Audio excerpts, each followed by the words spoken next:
Hello, knitting friends. Today we're going to talk about alternating skeins, and I'm going to show you two of my favorite ways to do it. When you're using hand-dyed yarn in your knitting project, it's important to alternate skeins. If you do not alternate skeins, what can happen is you can get flashing and pooling, which is a clump of one particular color on the fabric, and it just doesn't look very good. So when you're using the same color like I did here in my Arbusto sweater, this is Old Rusted Chair DK yarn, and the colorway is called Road Tripping. And as you can see, it's very speckly. And if I hadn't alternated skeins throughout this whole pattern, I would get these really unsightly blotches of color, which is called pooling. And sometimes you can get these like really weird lightning kind of shapes, and that's called flashing. So let me show you how to avoid getting that. So for the purposes of my demonstration, I'm using two different colors, but in your case, you would be using the same colorway. And I'm going to show you two different ways, and each way is applicable in two different types of projects.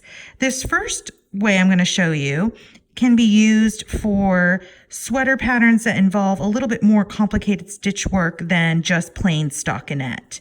So this can be used for cables, lace, sleeves, bodies, socks, whatever you're going to be alternating skeins on. And for the purpose of my demonstration, I'm using two different colored yarns so you can see. And then I also have my beginning of round here in the middle of my needle, so that way it's easy to see how you transition from one skein to the next at your beginning of round. So imagine that you're knitting in the round. You're not, you can use this in magic loop as well.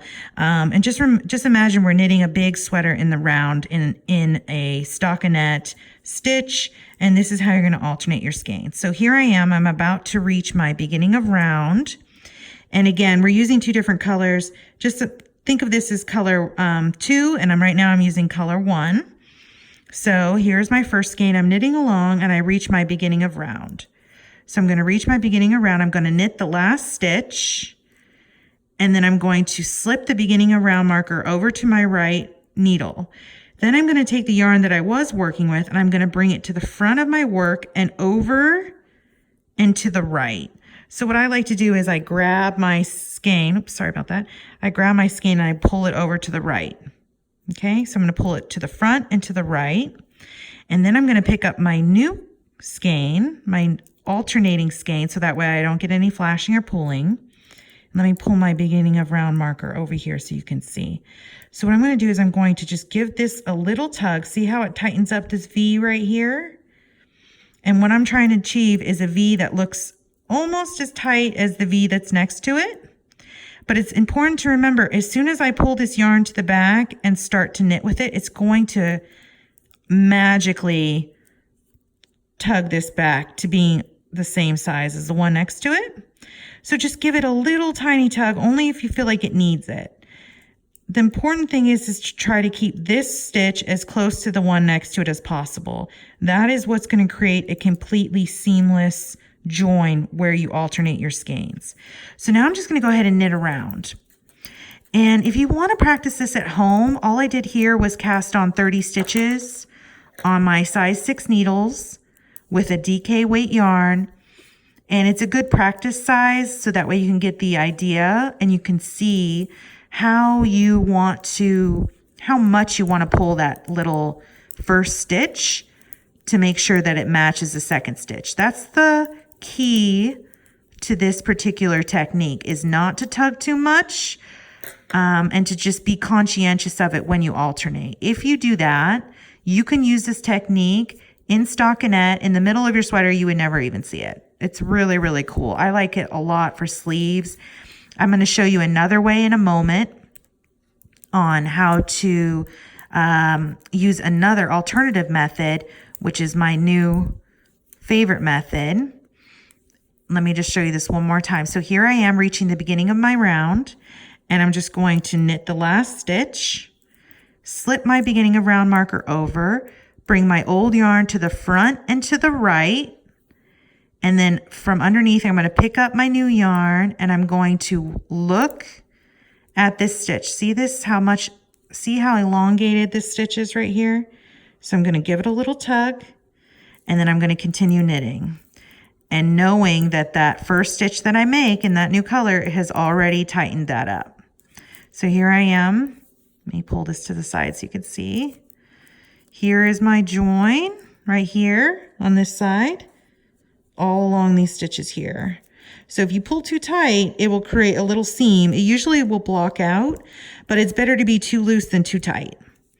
So that is all, how to alternate skeins technique number 1. So let me show you the second technique. This is a really cool way, and it's a little less fussy, but again, that first technique can be used in any kind of pattern, no matter how gnarly the stitch pattern is. This technique that I'm going to show you now can only be used in stockinette. Otherwise, it can really complicate your brain. You'll see why. So here I am knitting around my work. This is technically called helical knitting. You'll see it a lot in micro striped socks. It's very common because it creates a jogless stripe, but it can also be used for alternating the same color skeins. So it's really clever. So here we go. So here I am knitting across the front of my work, and I'm about to reach the tail here of my old skein of yarn. And what you're going to do is you're going to knit to 3 stitches before where you dropped your last strand or your last skein. So here I am, I'm working up. So here's my last knit stitch with the last color. I can tell because I can see it because it's white. So if you were knitting in the same color, you could tell because the working yarn is here attached to the stitch. So here I am knitting to 3, 1, 2, and then the third stitch is the one that has the working yarn attached to it. So I'm going to slip, I'm going to drop this color behind my work, and then I'm going to slip these 3 stitches, 1, 2, 3, to my right needle, and then I'm going to pick up this new strand of yarn. I'm going to give it a little tug just to make them a little bit tighter, but I don't want them too tight. This one's a little loose because we were using that other method in the last round, so I'm just going to snug it up a little, but usually it'll be just right when you get to these stitches. So again, I dropped my old yarn, I slipped 3, and now here's my strand ready to pick up and begin working again. So now here I am working with my new skein of yarn, and I'm working all the way around just like normal. And all you have to do, and this is what's so cool about this, and again, I use this for all my sweaters in stockinette. If I'm knitting just straight stockinette in a body or a sleeve, this is the method I'm using. And it's called helical knitting. So I'm going to knit again. I'm going to knit to 3 stitches before where I dropped the last strand. So here I am coming around to the front of my work.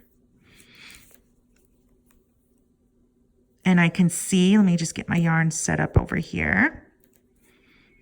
So here I am working with skein number 1. And you would be knitting in the round, so you wouldn't have to fuss with this magic loop. Okay, so here we are. So here is the tail to the the working yarn. Here it is attached to the stitch. See it right here?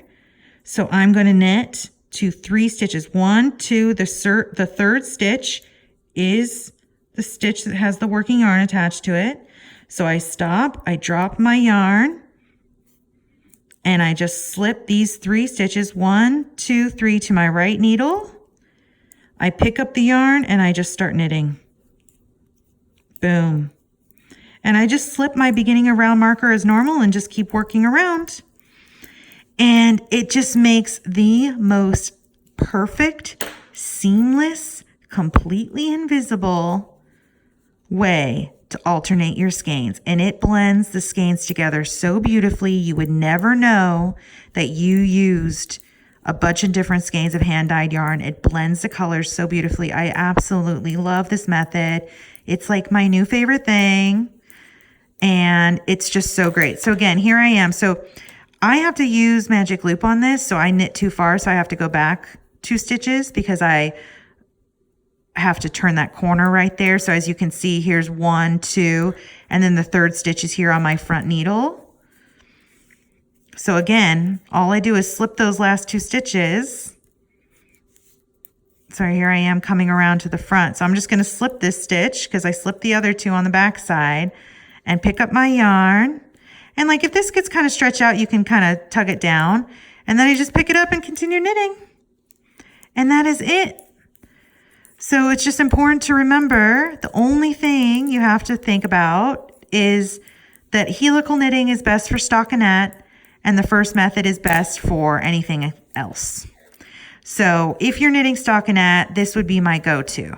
It creates a really, really seamless, invisible join where you alternate your skeins. And at the same time, it is somehow makes stockinette more fun because it gives your brain something to remember, which is just to stop 3 stitches before the last time that you dropped your yarn. So here it is. Here's where I dropped my yarn on the last round.